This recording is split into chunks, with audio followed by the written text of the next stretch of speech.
Buenos días a todas y a todos. Bueno, y tengo el honor de presentar a Sergio Fernández Artamendi, que es un profesor de la Universidad de Sevilla en la actualidad, pero que se ha formado en Asturias. Es doctor internacional en psicología por la Universidad de Oviedo y empezó su carrera investigadora en el grupo de investigación en familia y infancia de la Universidad de Oviedo. Es psicólogo sanitario, como decía antes, en la actualidad es profesor titular del Departamento de Personalidad, Evaluación y Tratamiento de la Universidad de Sevilla, en la que también coordina el máster en Psicología General Sanitaria. Además de esta importante carrera docente, tiene una todavía más importante carrera investigadora, que yo creo que es lo que lo hace merecedor de estar aquí y por lo que yo creo que es una experiencia única el poder estar aquí escuchando lo que él nos va a contar. Es investigador en psicología de las conductas adictivas, adolescentes y la salud mental, particularmente en el cannabis. Y actualmente es investigador principal, dirige un proyecto nacional sobre regulación emocional y comorbilidad en esta población. Además, dirige varias tesis y participa activamente en la Sociedad Científica Española de Adicciones, SOCI Drogalcohol, y también participa como editor asociado en las revistas Clínica Salud y Salud y Drogas, además de ser editor ejecutivo en la revista Adicciones.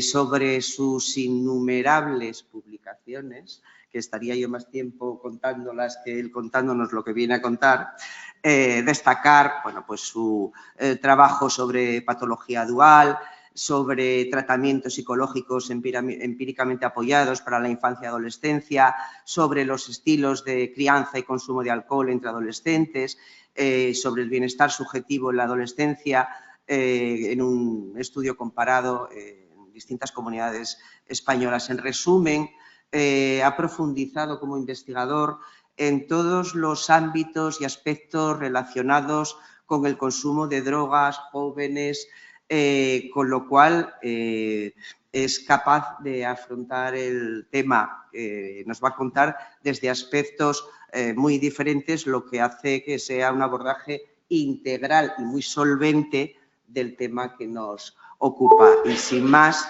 paso a presentar a Sergio Fernández Artamendi para que nos hable de su ponencia sobre los consumos en espacios de fiesta, el papel de la familia en la promoción de la salud.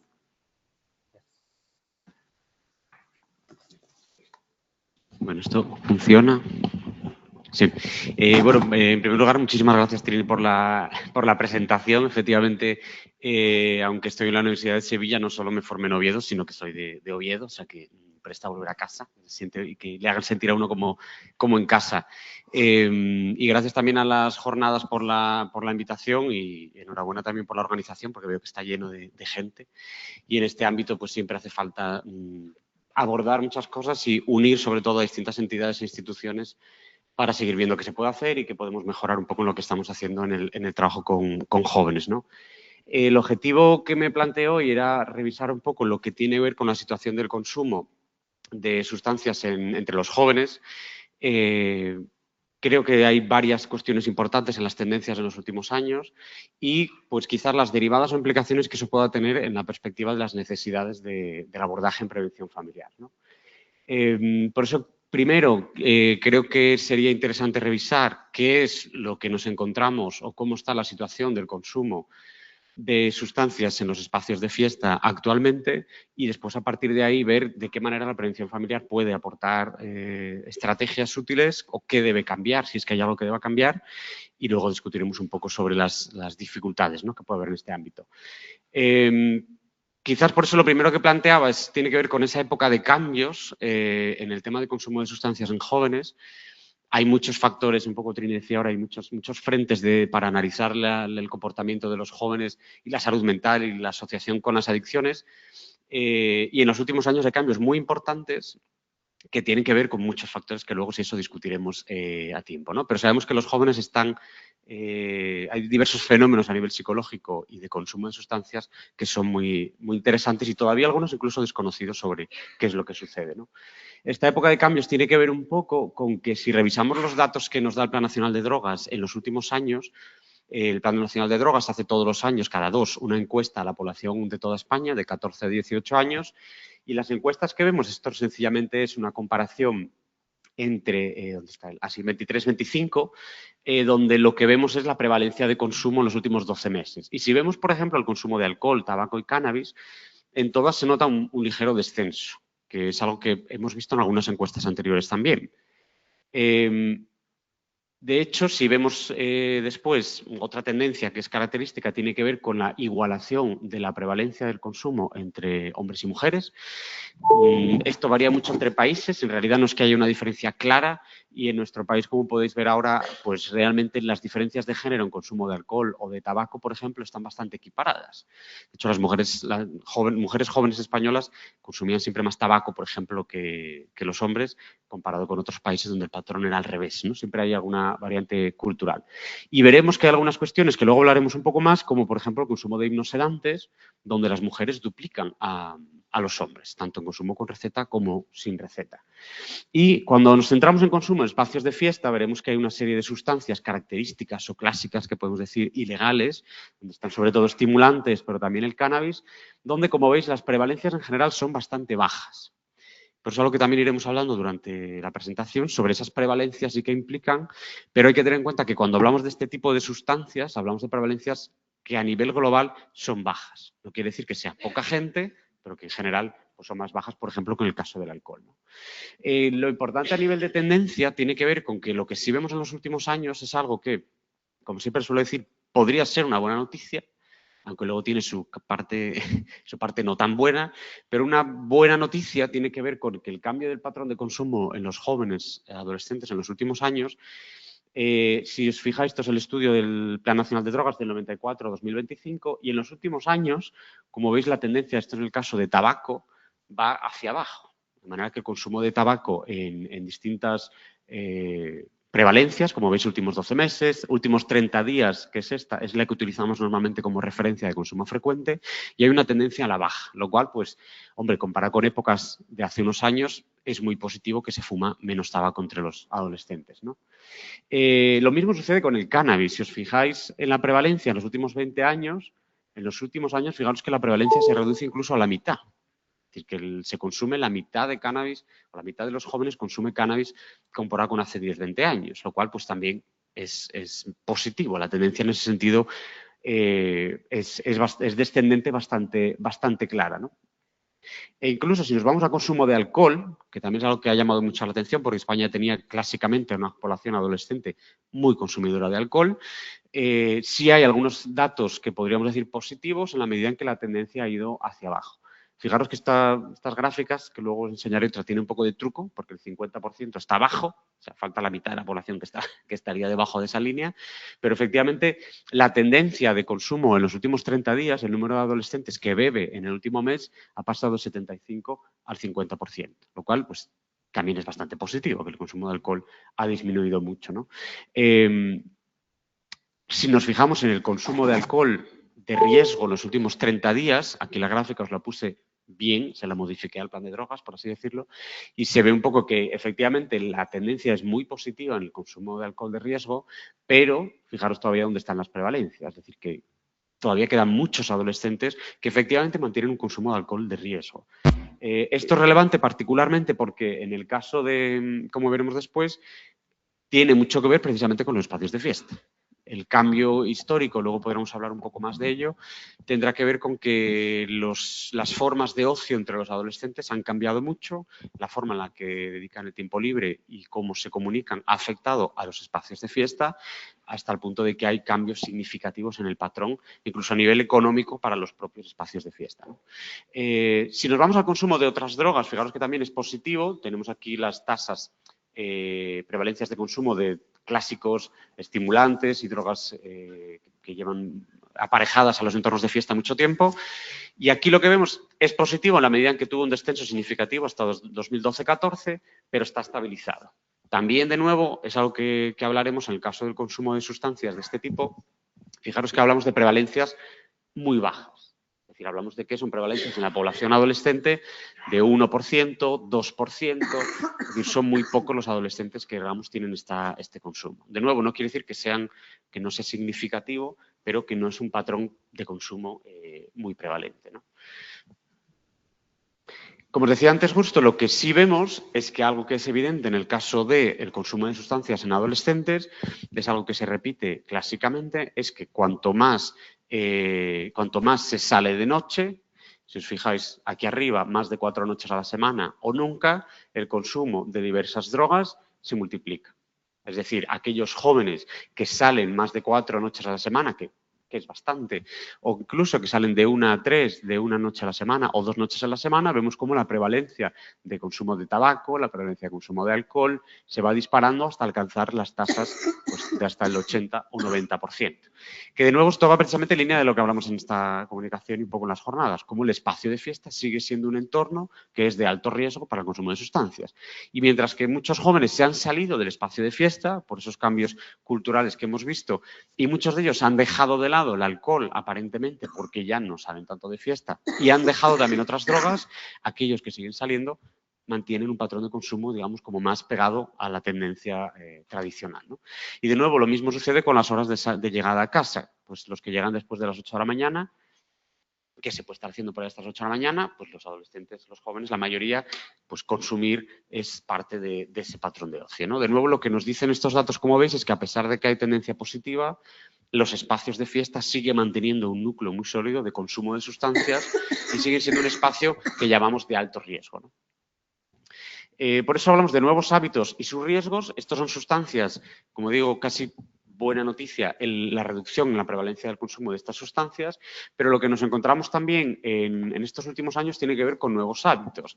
El alcohol ha disminuido, el cannabis ha disminuido también, el tabaco también, pero por otro lado están apareciendo tendencias nuevas, como por ejemplo los cigarrillos electrónicos.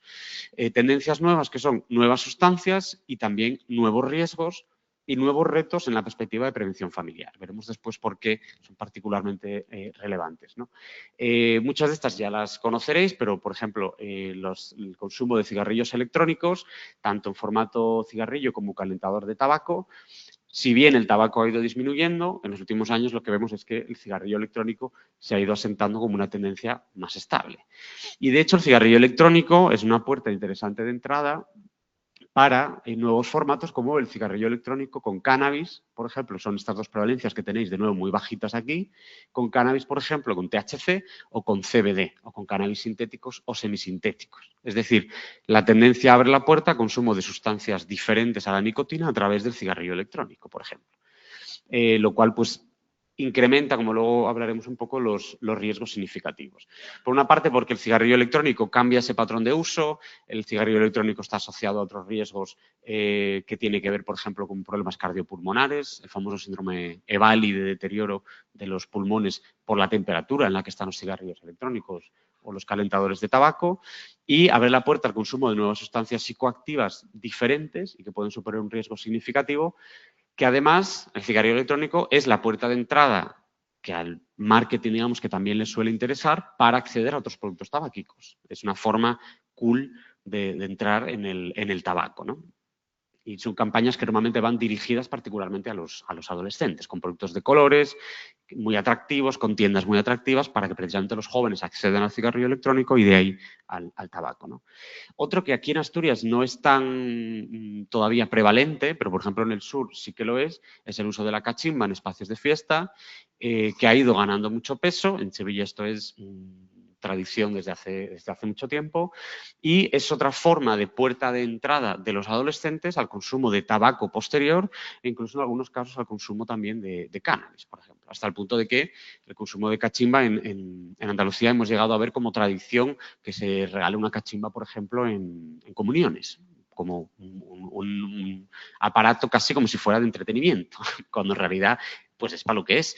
Pero efectivamente en las tiendas te puedo contar que hay niños de 10, de 12 años que pueden usar la cachimba como forma no sé de qué, pero efectivamente lo que hace es un efecto de puerta de acceso a otro tipo de sustancias, ¿no?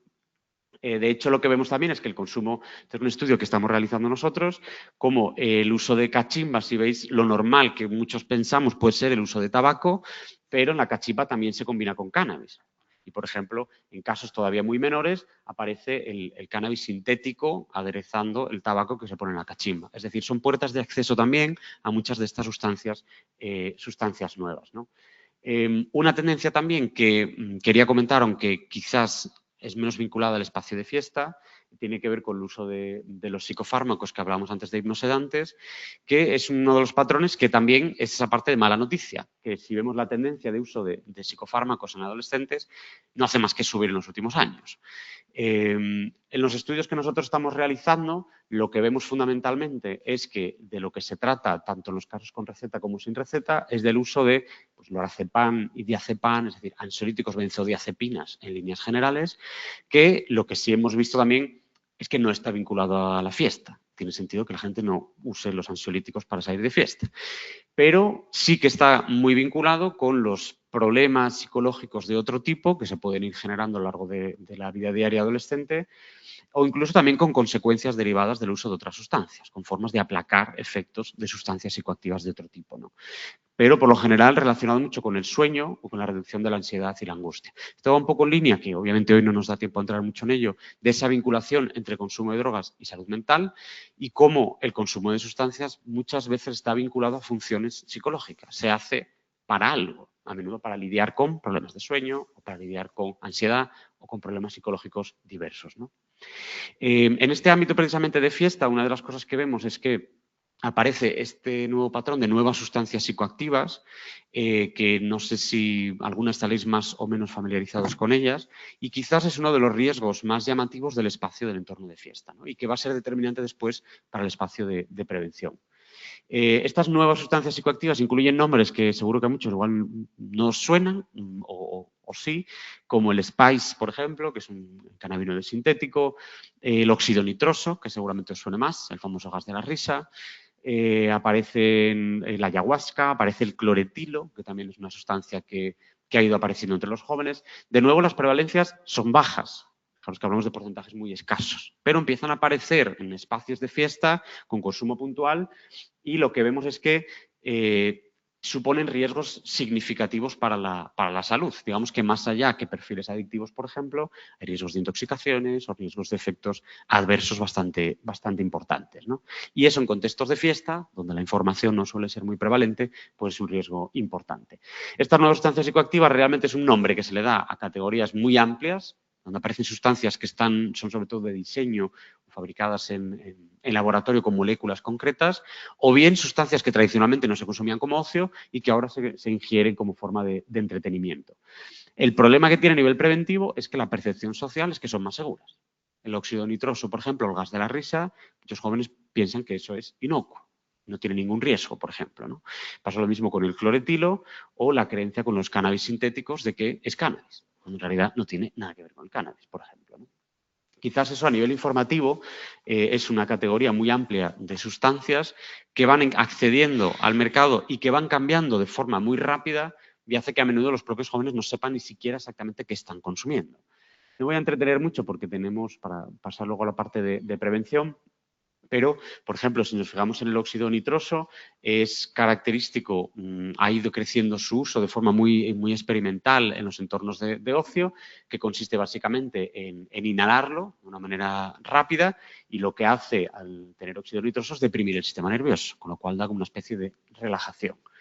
¿Problemas y riesgos que tiene? Está muy altamente disponible por diversos usos médicos y tiene un bajo precio. Y parece que no pasa nada, que te echas unas risas y ya está, ¿no?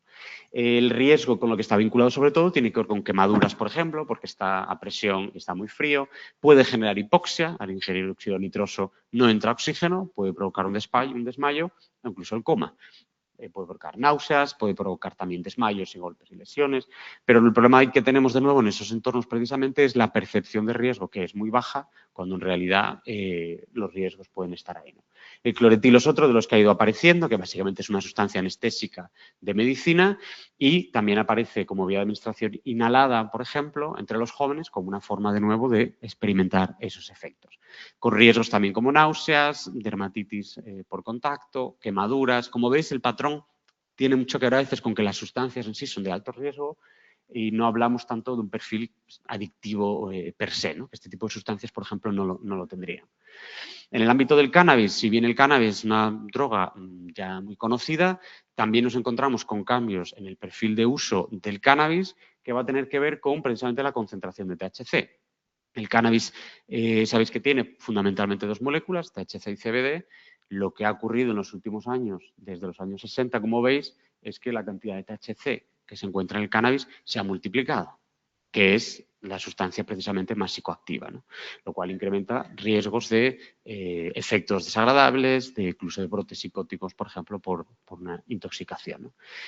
Si veis el CBD, que es el que tranquiliza un poco, no ha aumentado en las muestras, básicamente porque no interesa tanto ese efecto, ¿no?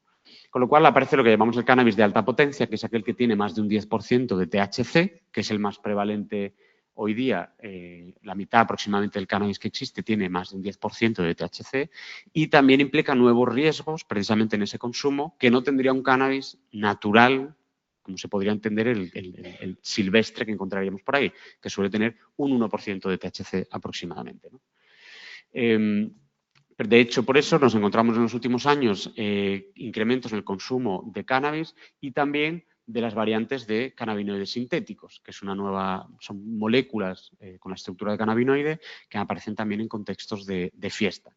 Realmente no tienen nada que ver con el cannabis, son productos que se adquieren también fácilmente a través de diversas plataformas y para que de forma resumida es una molécula muy parecida al THC. Hay 300, 400 moléculas diferentes, algunas no hacen absolutamente nada, otras te meten un viaje que te mandan al hospital, otras te relajan un poco, otras te generan brotes psicóticos. Es imposible realmente saber lo que cada molécula hace porque hay muchas, ¿no? Esto también tiene un consumo aún escaso, pero ha ido apareciendo vinculado al cigarrillo electrónico que decíamos antes, vinculado a la cachimba también, y digamos que es un patrón que puede generar también riesgos asociados a esas consecuencias, ¿no? En el ámbito de cannabis han aparecido lo que se llaman los legal highs, que a lo mejor os suenan también, el CBD y la tendencia del CBD ha derivado en la aparición de productos a partir de CBD, lo que se llama el cannabis light. Y básicamente es de nuevo una versión sintética del CBD, que es muy conocida sobre todo por el HHC, es el más famoso, que viene en formatos de aceites, formatos de este tipo, que de nuevo sirve para consumirse cachimbas, para consumirse cigarrillos electrónicos, y que en este caso, por ejemplo, no tiene unos riesgos particularmente grandes comparado con el THC, pero que también efectivamente puede tener efectos adversos, por ejemplo, para la salud mental. Podríamos seguir con cannabinoides semisintéticos que, por ejemplo, se están produciendo en forma de gominolas, en forma de líquidos. En otros países se venden directamente en máquinas, por ejemplo, expendedoras.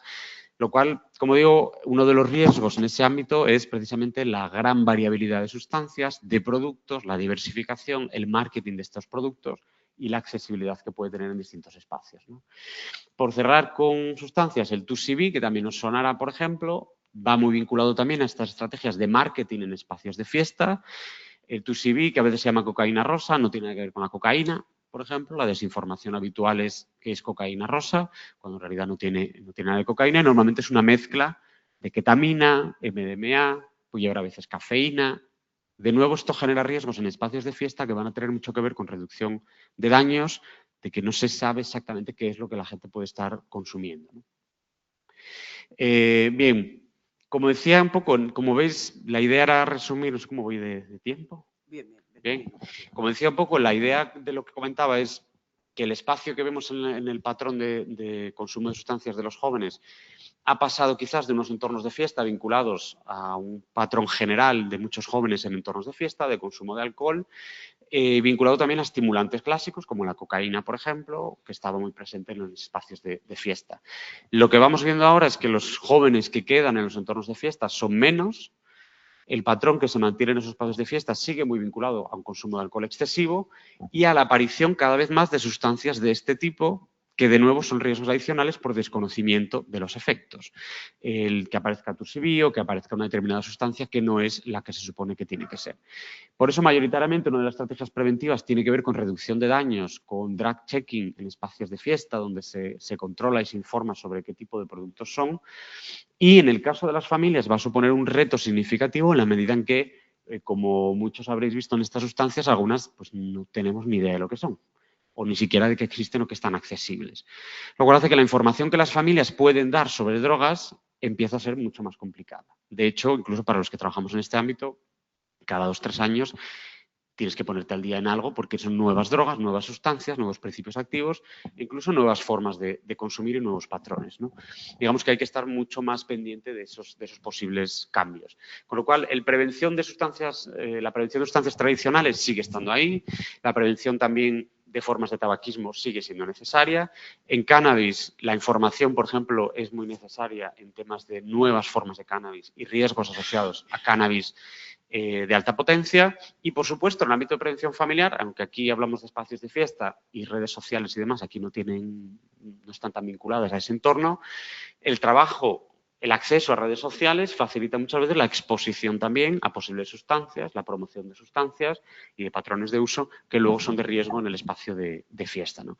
Esto quizás son los mayores retos en el ámbito de la prevención familiar que precisamente, y un poco en el ámbito de la jornada que estáis organizando, precisamente, creo que va a ser importante tener en cuenta que la prevención, en realidad, a la hora de pensar en prevención, no tenemos que pensar en una acción o una estrategia o un grupo que haga prevención, sino en la integración de diversos frentes que puedan coordinarse para hacer prevención desde muchos espacios, ¿no? Que es quizás donde más falla las estrategias preventivas al final. Esto que veis aquí es un resumen de algunos factores de riesgo del consumo de drogas precisamente en espacios de fiesta. En general, es muy parecido a los factores de riesgo de consumo de sustancias de cualquier otro tipo.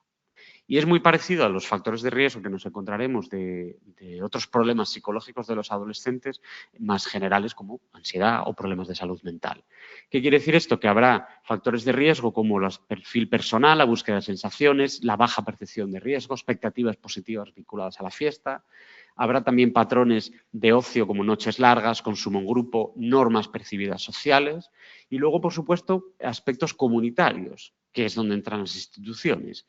Campañas de marketing, regulación de las campañas de marketing, los entornos permisivos y espacios de fiesta a veces alentados pues, por instituciones o por eventos públicos que a menudo están vinculados al consumo de sustancias. Es decir, la prevención va a tener que ir al individuo, va a tener que ir al grupo, va a tener que ir a la comunidad, ¿no? Precisamente, una de las primeras cuestiones que suelo plantear en el ámbito de la prevención tiene que ver con que efectivamente el consumo lo hacen los jóvenes, el patrón de consumo de drogas es algo que los jóvenes pueden realizar en el espacio de fiesta, pero lo que no nos podemos olvidar en el ámbito de prevención es que los frentes son muchos y que, de nuevo, como suelo poner esta diapositiva, si impedimos en el espacio público o si se impide el acceso de los jóvenes a alternativas saludables, la respuesta va a ser habitualmente recurrir a los espacios en los que socialmente se les deja, que es, por ejemplo, metidos en un bar, consumiendo, ¿no? ¿Qué quiere decir esto? La prevención precisamente ambiental y comunitaria va a ser una de esas primeras patas que debe tener en la prevención de espacios de fiesta, donde, como decía antes, la reducción de daños, las estrategias que se llaman de reducción de daños, ofrecer información, por ejemplo, a los jóvenes sobre qué tipo de drogas pueden estar accediendo y que incluso se puedan hacer, como hace el drug checking, la detección o la evaluación de las sustancias en el espacio de fiesta. Que si alguien te vende una sustancia, puedas ver qué es esto y, por lo menos, prevenir las consecuencias no deseadas del consumo de ese tipo de sustancias, ¿no? Que haya información pública y accesible. Incluso la prevención comunitaria en espacios de fiesta puede incluir la formación del personal que trabaja en los locales. Que los camareros sean conscientes de, por ejemplo, estén atentos al consumo de los clientes. Si alguien está borracho, pues controlar el consumo de alcohol. En algunos países como los nórdicos está, por ejemplo, responsable legal de las consecuencias que tiene el consumo de alcohol del cliente es del camarero y del local, ¿no? Hasta el punto de que no tienes que proporcionar alcohol a gente que está evidentemente ya pasada, ¿no? Con lo cual, la prevención comunitaria, y podemos hablar después de más cosas, implicación de asociaciones locales, acceso gratuito a actividades de ocio alternativas no vinculadas al consumo, que los jóvenes puedan hacer deporte en espacios públicos gratis, que puedan acceder a eventos de ocio gratis, que puedan tener desde sus centros educativos acceso a actividades formativas, entradas a museos gratis. Ese tipo de eventos favorece que los adolescentes tengan otros espacios de interacción, ¿no? Eso a nivel comunitario. A nivel familiar, que es en lo que nos centraremos un poquito más, por una parte, esta prevención dentro de la familia más clásica, vinculando con esa conexión que debe tener con la prevención comunitaria. Es decir, sin la pata que hablamos ahora, la prevención familiar no tiene mucho espacio. La familia sola, por así decirlo, es muy difícil que pueda luchar contra un espacio o una comunidad que, entre comillas, no promueve, pero tampoco pone muchas dificultades a veces al consumo de los adolescentes, ¿no? Mismamente con el acceso o la regulación al alcohol en España, que al final los propios adolescentes pueden beber alcohol cuando no deberían, ¿no? El abordaje al final va a ser integral en construir esa resiliencia desde la familia, que es en lo que se fundamentan los programas de prevención familiar, y, aunque hoy no tenemos mucho tiempo para hablar de esa conexión con salud mental, la resiliencia va a contribuir a mejorar y a proporcionar una salud mental más sólida, que de nuevo también va a ser un factor de protección frente al consumo de sustancias y posibles adicciones posteriores, ¿no? De recursos en prevención familiar hay ya muchas revisiones, hay plataformas que recogen estrategias, que recogen buenas prácticas. Mensaje número 1 para los que veo mucha gente por ahí joven que igual os dedicáis a prevención o que trabajáis en estos ámbitos. La prevención no es que esté todo inventado, pero casi. Y hay plataformas con programas de prevención basados en la evidencia con resultados sólidos y no hace falta inventar nuevos programas de prevención, por lo general, ¿no? Y a menudo también hay que evitar lo que llamamos pseudoprevención, que son esas pequeñas cosas que a veces hacemos o podemos hacer, como charlas sobre drogas, que están bien, son muy interesantes, pero tenemos que saber que eso no previene nada. E incluso en algunos casos pueden tener efectos contraproducentes, ¿no? La prevención es algo estructurado, programas basados en la evidencia, integrados con distintas instituciones y aplicados de manera consecuente, ¿no? Por eso tenéis montones de programas hoy día que están disponibles y la mayoría de ellas establecen componentes bastante claros de qué se puede trabajar en la familia como forma de protección frente al uso y abuso de sustancias, ¿no? Que nos sería válido perfectamente para los contextos de fiesta. Normalmente se centran en aspectos como comunicación efectiva, es decir, si hay una comunicación padre-hijos, es un factor de protección en la medida en que ya hay un espacio para que los menores puedan hablar de sus problemas, de sus patrones de uso y las dificultades que puedan tener en su vida diaria, ¿no? La supervisión que llamamos activa y respetuosa, es decir, estar pendiente de los hijos, pero no estar agobiando a los hijos o impidiendo a los hijos que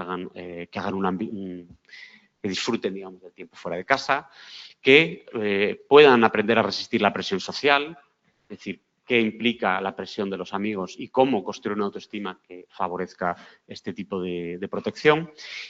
Y muchas veces hablaremos de más factores, pero muchas veces resumo la prevención familiar en una estrategia que suele acomodar muchos de estos factores, ¿no? Que es básicamente que a las familias, si les recomendáramos a todas las familias que tuvieran todos los días una cena o una comida con sus hijos en casa, sin televisión y sin móviles, en el que pudieran estar hablando de los hijos y sobre la situación de los hijos, sin una actitud de juicio, es decir, y sin estar pendiente de otras tareas, otras responsabilidades, todos los días habría un espacio diario en la familia de interacción y de comunicación que permitiría supervisión, apoyo emocional, construir autoeficacia, se abordaran y se hablara de las actitudes parentales hacia el consumo, los menores supieran que tienen un espacio de riesgo, un espacio de protección todos los días en casa al llegar, donde pueden hablar de lo que sea, donde aparecen conversaciones proactivas, donde se puede ofrecer información precisa sobre las dificultades de los menores.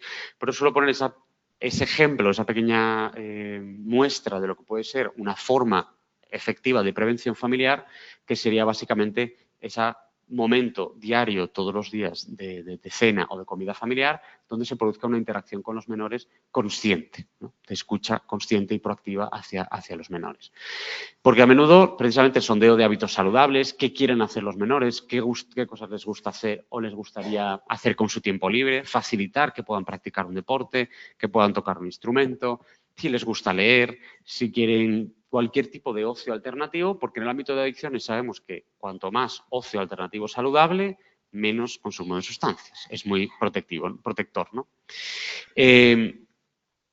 Con lo cual, de forma resumida, como veis, la prevención familiar, los factores en los que puede trabajar, y podemos discutir si queréis y si tenemos tiempo un poco más algunos de ellos, los factores en los que puede trabajar van a tener que ver sobre todo con esa construcción de resiliencia que hablamos en prevención, y es que los propios menores puedan estar preparados para que cuando se enfrenten a los riesgos que encuentren en el exterior, los aborden por sí mismos. Y en caso de que sucedan determinados problemas, puedan hablar con la familia o con un entorno seguro, ¿no? A menudo esa construcción de comunicación requiere modelado, requiere construcción de formas de apoyo eficaz, y es donde quizás las escuelas de formación a familias pueden ayudar a construir estrategias de prevención eficaz. La mayor dificultad en prevención familiar, y aquí hay muchos técnicos también lo sabréis, suele ser que la prevención familiar tienen que venir las familias. Y a menudo las familias que vienen son las que no necesitan hacer prevención, pues están muy preocupadas por la situación de sus hijos y por lo general manifiestan mucho interés por atender, digamos, las necesidades de los menores. Con lo cual suele ser difícil acceder a familias que efectivamente necesitarían ayudas de este tipo. Aunque a menudo la accesibilidad, el acceso, por ejemplo, de transporte a las familias, el acceso a los recursos de manera gratuita por parte de las familias, también fomenta esos recursos, ¿no? Por eso, en resumen, la familia va a ser ese espacio central de prevención para ofrecer información, comunicación, apoyo emocional y promoción de actividades alternativas. La promoción de bienestar subjetivo y de salud mental van de la mano. Al final, la promoción de un estilo de vida saludable incluye que los menores también puedan tener apoyo en su salud mental y en una salud mental adecuada para los jóvenes. Y la aparición de las NPS, de las nuevas sustancias psicoactivas y del consumo en entornos de fiesta, pone a los familiares en la situación de tener que estar, como decíamos antes, pendientes del establecimiento de límites, de los posibles riesgos que hay en el entorno de fiesta, del tipo de consumo tipo de sustancias psicoactivas que se consumen y de los hábitos que los menores puedan tener en esos espacios, en los espacios de fiesta, ¿no? Ahí va a ser clave que si a los menores les sucede algo en el espacio de fiesta, tengan en casa un entorno seguro en el que puedan también plantear esas dificultades, ¿no? Al final, la promoción de bienestar subjetivo y de salud mental van a ser compañeros inseparables de la prevención familiar en adicciones, de la misma manera que la prevención familiar y la prevención comunitaria no pueden ser separadas la una de la otra, ¿no? Bien, con más o menos ahí quedé. Si hay alguna cosa que haya quedado un poco más en el tintero, pues creo que tenemos tiempo para hablar de ello, ¿vale? Nada más, pues muchas gracias. Gracias.